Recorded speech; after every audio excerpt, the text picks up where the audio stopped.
I'm gonna bump this with a personal story for all of you. I had just graduated and, like most college students, had no money or job.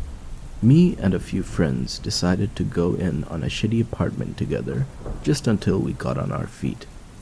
We find this great 3-bedroom for cheap, but the landlord was extremely suspicious. No contract was ever signed, just required money up front every month. The apartment itself was nice but very old, like something out of the 1920s, except for this one massive part of the hallway that looked like it was recently plastered over. Just an awkward white spot that nobody tried to hide or paint over. We asked the landlord about it and he just said it was from recent renovations. We knew this was complete bullshit, but we were desperate and the place was cheap. Cut to a month later, we're settled in and doing fine. One night we're watching TV when there's a knock at the door. 2 massive fucking Russians are standing at our doorstep. I mean like 6-foot tall prison muscle jacked guys. One was wearing a sailor hat and a tank top which looked tremendously gay. But at this point none of us were laughing. They asked about some guys, saying they owed them money. We tell them that we had been living there for a month and we don't know the man they were looking for. The Russians get visibly upset, but don't push the issue much further. Instead, they get in their car and just sit there watching our apartment for several hours. Now, this apartment was in a super shitty neighborhood. We're talking boarded up houses, drug dens, drive-by shooting kinda shitty, so nobody cared or took notice of some suspicious guys sitting in their cars for hours. Eventually, we all got freaked out and called the cops. I'm interested. How was the landlord suspicious? And how did you know what they said about the wall is bullshit? The landlord was suspicious because he didn't make us sign a lease or a contract or anything, just wanted money up front. Also, he said that the plastered hole was from renovations, when clearly nothing else in the apartment looked new or renovated. Of course, once the single cop showed up, the Russians flew off. We explained to him what happened and he said there wasn't much else he could do other than tell officers to keep an eye out for the car. The whole time we were talking, he kept looking around the apartment nervously, and finally, right before he left, he asked us, "Do you guys live here by choice?" We were a little freaked out by the question, but told him we were just college kids looking for someplace cheap. He asked if we knew the story behind the place, and when we answered no, he told us what he knew. Apparently, a bunch of illegal immigrants had been living in this apartment previously, but had all been deported. Somehow, they had gotten word that the immigration police was coming mere minutes before they came. One of them had somehow managed to get into the spaces between the walls and hide there for several hours as the police searched the place. The police made the hole in the closet trying to get to him, but he had escaped and was still at large. Of course, after telling us the horrific story, the cop left and we pretty much stayed up all night, afraid a bunch of Russians were gonna murder us. Next month, we confronted our landlord, saying we knew about the illegals and he begged us not to move out. We were probably the first tenants in years that had paid rent on time and in full each month. Anyway, none of us had any better options at the time, so we were kinda stuck. So we stayed. Another couple of weeks passed, and neither of us had seen the Russians again, so we were starting to feel more relaxed, except for one of my roommate's girlfriend. She didn't live there, but stayed with us several times a week. One morning, she asked if we heard shuffling and scratching at night. We were all heavy sleepers, so we just write it off as typical odd noises in an old place. Only a few nights later, I had fallen asleep on the couch while watching TV. When I finally awoke to head to my bed, I heard the scratching. It sounded like fucking rats burrowing in our walls and ceiling. There would be several seconds of furious scratching, then what sounded like pieces of woods or debris falling or settling. The next day, I told my roommates, and that night, we all stayed up together and heard the scratching once again. We all concluded it was rats and called the landlord to hire an exterminator. The asshole took several weeks to follow through.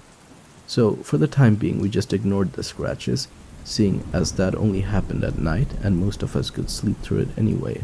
That, and none of us actually had seen any rats. Another night, we were all sleeping peacefully when a loud boom woke us all up suddenly. It sounded like someone had dropped a fucking anvil on our ceiling. It was that loud.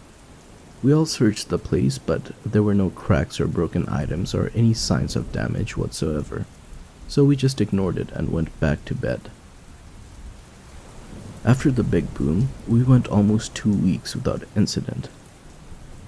During that time though, the apartment started smelling terrible. At first we thought it was us. I mean, you had 3 guys living in one place, of course it's a little rank, right? We even spent one full day cleaning up and washing everything, but the smell kept getting worse. It got to the point where walking into the apartment was like walking into a public restroom where someone had taken a dump and let it sit all day. At this point, we just harassed our landlord with endless phone calls until he came himself. Upon entering our place, he almost puked. Finally, the next day, an exterminator came. The scratches had stopped, but one of my roommates made a video of it with his cell phone to show to the guy. He said it sounded like rats or possibly a possum, but said that usually they don't stink up a place as bad as ours. Now, we lived on the top floor of the apartment, and the exterminator wondered if we had access to the attic. We told him no, and that we had never been up there because the only way to get in was a tiny square door in the ceiling that was always locked. The exterminator said he would get access to it from the landlord and return in a few days. Next day, I come home from work early, and to my surprise, I see those 2 fucking Russians waiting in their car again.